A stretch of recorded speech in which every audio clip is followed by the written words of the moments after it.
कुछ दिन से मेरी जिंदगी में कुछ अजीब और अलग तरह की घटनाएं हो रही थीं, लेकिन आज मैं हैरान रह गया जब मैंने तकिए को उठाया और उसके नीचे पैसे पड़े हुए थे। इस घर में ऐसा कोई नहीं था जो मुझे 1 रुपया भी देता, और ये पूरे 5,000 रुपए थे। मुझे समझ नहीं आ रहा था कि ये क्या हो रहा है। तभी अचानक मेरी नजर खिड़की की ओर पड़ी। ऐसा लगा जैसे पर्दे के पीछे कोई मौजूद है। मुझे किसी औरत की मौजूदगी और उसके लंबे लंबे बाल दिखे। मुझे लगा कि वो मेरी माँ है, लेकिन जब पर्दा हटा तो वह मेरी माँ नहीं थी, क्योंकि मेरी माँ तो इस दुनिया में ही नहीं थी। वह तो मेरा नाम हाशिर है और मेरी जिंदगी शुरू से ही वीरान थी। माँ बचपन में ही दुनिया से चली गई और पिता ने जल्दी दूसरी शादी कर ली। उस नई पत्नी से उनके 2 बच्चे हुए, एक बेटा, एक बेटी, और फिर वे भी एक दिन अचानक इस दुनिया को छोड़ गए। अब मैं अपने ही पिता के बनाए इस घर में एक सौतेली माँ का नौकर बन चुका था। घर मेरा था, लेकिन कब्जा उनका था। दिन भर के काम मेरे जिम्मे थे। सब्जी लाना, बच्चों को स्कूल छोड़ना, बर्तन धोना, कपड़े धोना, झाड़ू लगाना, पोछा लगाना, खाना बनाना, सब कुछ। मेरी उंगलियों की नसें जलने लगती थीं, लेकिन जुबान बंद रहती थी। रात को जब सोने जाता तो स्टोर रूम की नमी से भरी दीवारें और कबाड़ की बदबू मेरा स्वागत करती। शरीर पर गर्मी के दाने, दिल में ठंडक की एक भी कणिका नहीं। एक दिन की बात है, बिरयानी बनी थी। मैं खुश हो गया। सोचा आज शायद कुछ अच्छा खाने को मिलेगा। पूरा दिन पसीने में डूबा रहा, हर काम पूरा किया। रात को जब दरीछान को साफ किया गया तो पता चला कि बिरयानी खत्म हो गई है। सौतेली माँ ने कहा, लो चाय खाता है, एक दिन भूखा सो जा। मेरी आंखें भर आईं। खाली पेट, खाली दिल लेकर स्टोर रूम में आया। कमरे में एक कमजोर सी बल्ब की रोशनी, दीवार पर लटकी हुई मकड़ी के जाले और पुराना टूटा हुआ टेबल। मैं अपनी चारपाई पर बैठा, तकिए में मुख छिपाकर रोने लगा। इसी वक्त एक अजीब सी बात हुई। बिरयानी की खुशबू, गर्म मसाले, ज़फ़रान, तली हुई प्याज की महक। मैं हैरान हुआ। बर्तन तो धो चुका था, रसोई बंद हो चुकी थी, फिर यह खुशबू कहां से आ रही थी? मैं उठा और धीरे धीरे टेबल की ओर बढ़ा। वहां 2 प्लेटें रखी थीं। एक प्लेट के ऊपर दूसरी रखी हुई थी, जैसे किसी ने खास तरीके से ढककर रखी हो। हाथ कांपते हुए ऊपर वाली प्लेट हटाई। नीचे गरम गरम बिरयानी थी, भाप उठ रही थी। 2-3 बड़ी टिक्कियां भी थीं। मैं पलकें झपकाने लगा। यह कैसे मुमकिन है? माँ ने तो कहा था कुछ बचा ही नहीं। क्या यह मेरे लिए रखी है? नहीं, वह तो मेरे मुंह का निवाला छीनने वाली औरत है। फिर यह प्लेट यहां कैसे आई? खुशबू बढ़ती जा रही थी, जैसे किसी ने अभी अभी प्लेट रखी हो, लेकिन कमरा बंद था। मैंने इधर उधर देखा, कमरे में और कोई नहीं था। पेट की भूख ने होश पर काबू पा लिया। मैंने दोनों हाथों से प्लेट उठाई और खाने लगा। नरमी, स्वाद, खुशबू, ऐसी लजीज बिरयानी मैंने बहुत दिनों बाद खाई थी, जैसे माँ ने बनाई हो। खाने के बाद आंखों में सुकून उतर आया। मैंने प्लेट टेबल पर रखी और धीरे से चारपाई पर लेट गया। लेकिन दिल के किसी कोने में एक सवाल अब भी जाग रहा था। यह प्लेट यहां कौन लेकर आया? मैं रोजाना काम की अधिकता से इतना थक जाता था कि शरीर का हर जोड़ दर्द से चूर हो जाता था। जब रात को अपने स्टोर रूम जैसे कमरे में वापस जाता, जहां न तो कोई खिड़की थी, न रोशनी, न हवा का कोई रास्ता, वहां पहुंचकर बस यही दुआ करता कि किसी तरह नींद आ जाए, ताकि कुछ वक्त के लिए शरीर और दिमाग को सुकून मिले। स्टोर रूम सीढ़ियों के नीचे था, जहां गर्मी इतनी ज्यादा होती थी कि दीवारों से पसीने की बूंदें गिरती महसूस होती थीं। चारों तरफ अंधेरा होता। कमरे के कोने कोने में पुराने अखबार, टूटी हुई खिलौने, खाली डिब्बे और बेकार चीजें बिखरी होती। मेरी चारपाई एक कोने में रखी थी, जिसके ऊपर एक पुराना सा बिस्तर और एक पुराना तकिया था। एक दिन मैं थकान से चूर होकर बिस्तर पर लेटा तो बेइच्छा अपने आप से बातें करने लगा कि आखिर कब तक इस जिंदगी को सहता रहूंगा। कोई तो हो जो मेरी मदद करे। कुछ देर बाद मैंने महसूस किया कि दरवाजे से बहुत ठंडी ठंडी हवा अंदर आ रही है। मैं हैरान रह गया, क्योंकि न तो बाहर बारिश हो रही थी, न हवा चल रही थी। आसमान पर सितारे चमक रहे थे। चारों तरफ सन्नाटा था। फिर यह ठंडी हवा कहां से आ रही थी? अभी मैं इसी हैरानी में था कि अचानक मेरे शरीर पर ऐसी राहत महसूस हुई, जैसे किसी ने मुझे थपक थपक कर सुला दिया हो, और मैं बेहोश होकर सो गया। अगली सुबह जब मैं नाश्ता बना रहा था तो गर्म तेल का छींटा मेरे दाहिने हाथ पर गिर गया। मेरी त्वचा झुलस गई। मैं दर्द से चिल्लाया और दौड़ता हुआ अपनी सौतेली माँ के पास गया। कहने लगा कि मेरे हाथ में चोट लग गई है, आज मुझसे काम नहीं होगा। तो वह बहुत ठंडे लहजे में बोली, कौन सा तेरा हाथ कट गया है जो काम नहीं करेगा? जा, बर्तन धो, कपड़े धो और सफाई कर। मैं दिल टूटे हुए कपड़े मशीन में डालकर सोचा कि जब तक वे धुले मैं बर्तन धो लूं। जब मैं फिर से मशीन की तरफ गया तो हैरान रह गया। सारे कपड़े धुल चुके थे, यहां तक कि तारों पर फैलाए भी गए थे। मैं स्तब्ध रह गया कि आखिर ये किसने किया। मैं तो खुद अभी कुछ देर पहले कपड़े डालकर गया था। उसी उलझन में जब मैं रसोई में वापस गया तो बर्तन धोए हुए और रसोई चमकती हुई नजर आई। मुझे यकीन नहीं हो रहा था कि यह सब कुछ अपने आप कैसे हो गया। मेरी सौतेली माँ तो खुद पानी का गिलास भी मुझसे मांगती थी, वह तो कभी हाथ भी नहीं लगाती। और आज जब मैं दर्द से कराह रहा था और वह आदेश देकर चली गई थी, तब यह सब कुछ कैसे हो गया। अब मुझे पक्का यकीन हो चुका था कि यह किसी और का काम है, किसी अदृश्य शक्ति की मौजूदगी है जो मेरे लिए यह सब कर रही है। उस हैरत और उलझन के बीच मैंने राशन लेने का बहाना बनाया और घर से बाहर निकलकर मस्जिद के इमाम के पास चला गया। उनसे जाकर कहा कि मैं अपनी माँ को बहुत याद करता हूँ और मैंने उसको वापस बुलाने के लिए कब्रिस्तान में बैठकर कुछ ऐसे मंत्र पढ़े थे जो लोगों से सुने थे और विभिन्न किताबों से देखे थे। क्या ऐसा संभव है कि मेरी माँ की आत्मा वापस आ गई हो और वह अब मेरे साथ है? बात है। इमाम साहब ने मुझे ध्यान से देखा और फिर बड़े धैर्य से बोले, बेटा, जो इस दुनिया से चला जाता है वह कभी वापस नहीं आता। अगर तुमने कोई ऐसा काम किया है तो याद रखो कि ऐसी पुकारें कभी कभी उन आत्माओं को नहीं बल्कि अन्य भूत प्रेतों को अपनी ओर आकर्षित कर लेती हैं, जो शुरुआत में तुम्हारी मदद करती हैं लेकिन बाद में तुम्हें नुकसान भी पहुंचा सकती हैं। उन्होंने सख्ती से मुझे रोका कि आगे ऐसा कुछ न करो, बल्कि सिर्फ अल्लाह का जिक्र करो, नमाज पढ़ो और उससे मदद मांगो। मैं डर गया क्योंकि मुझे एहसास होने लगा कि वास्तव में मैंने किसी गलत चीज को अपनी तरफ आकर्षित कर लिया है और वह अब मेरे आसपास मौजूद है। जो काम मेरे लिए हो रहे हैं वह किसी इंसानी हाथ के नहीं लगते। मेरी सौतेली माँ की फितरत से तो यह दूर है कि वह मेरे लिए ऐसा करे। वह तो मुझसे नफरत करती थी और मुझे गुलाम समझती थी। मैं मस्जिद से वापस आया तो घर का माहौल वैसा ही था जैसे कुछ हुआ ही ना हो, लेकिन मेरे अंदर एक डर और बेचैनी पैदा हो चुकी थी जो मुझे बार बार सोचने पर मजबूर कर रही थी कि यह सब आखिर क्या है।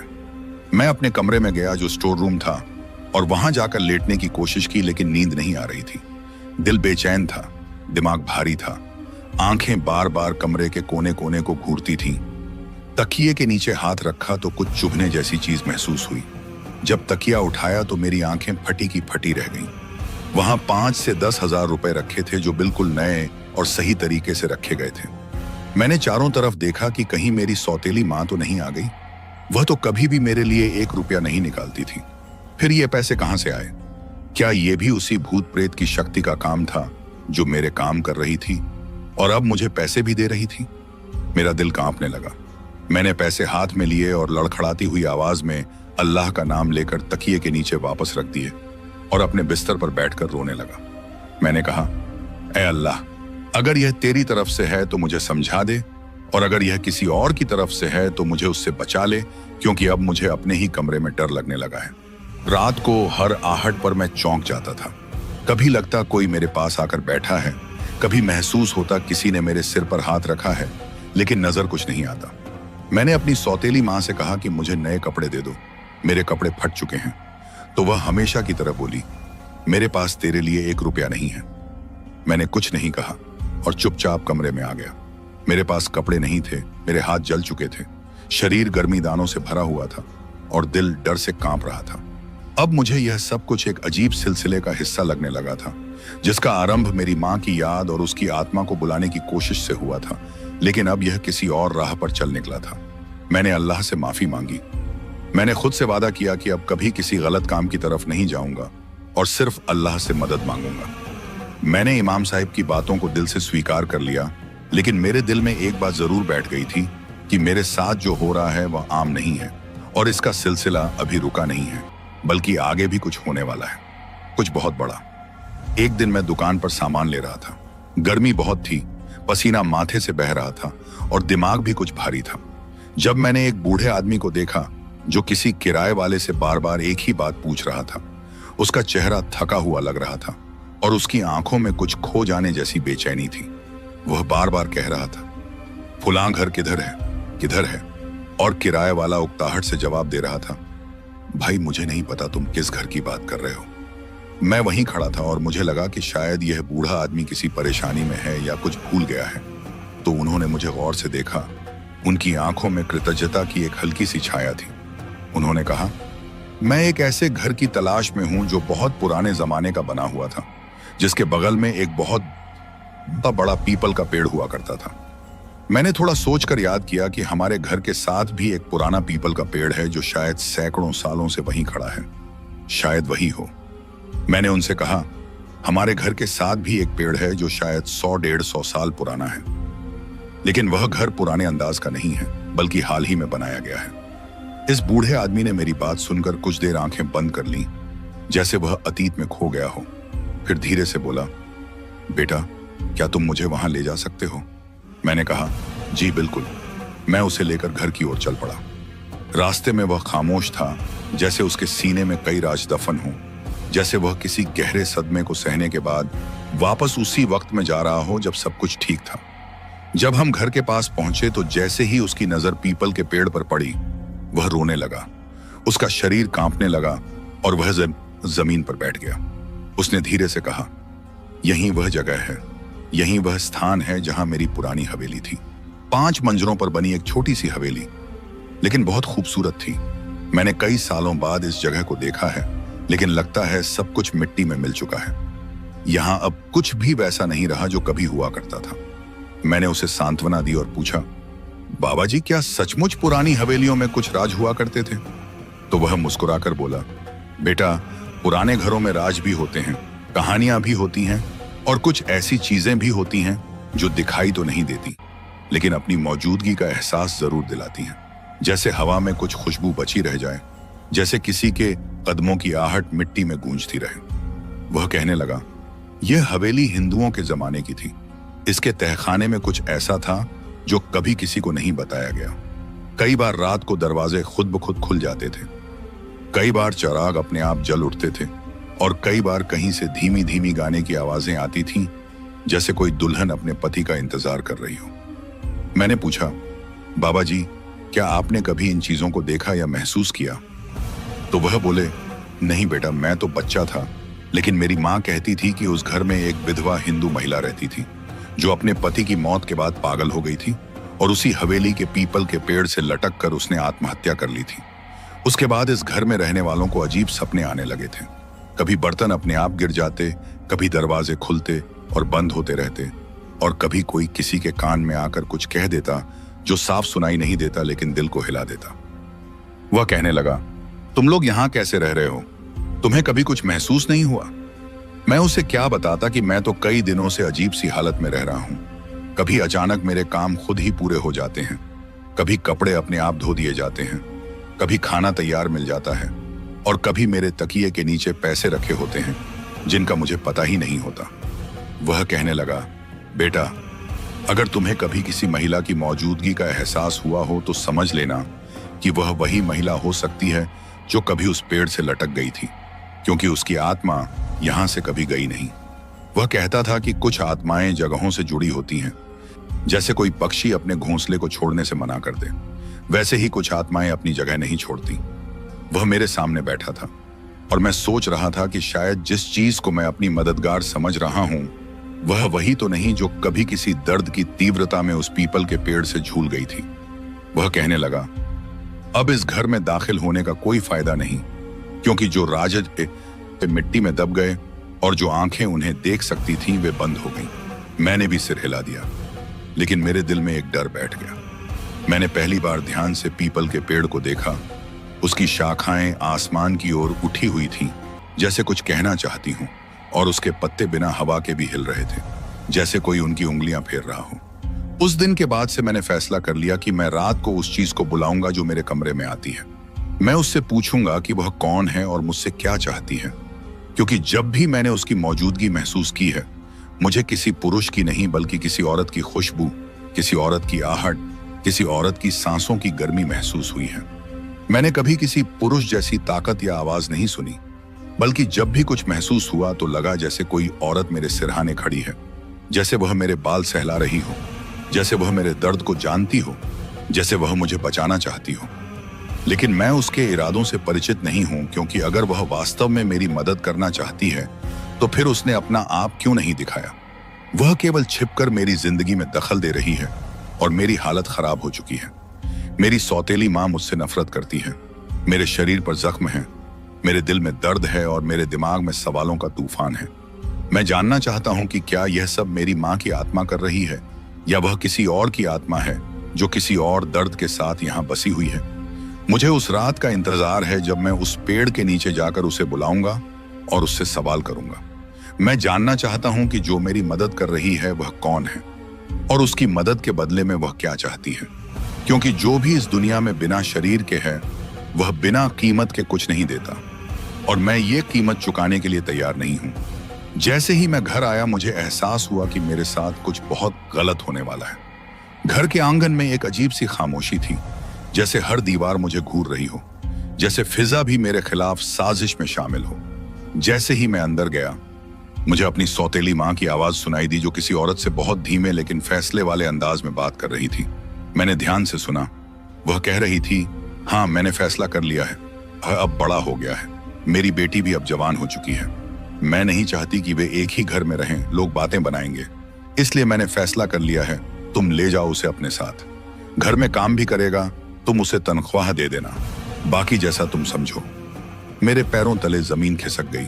मैं तुरंत अंदर चला गया और पूछा, यह क्या बात हो रही है, मुझे किसके हवाले किया जा रहा है। सौतेली माँ का चेहरा अचानक सख्त हो गया।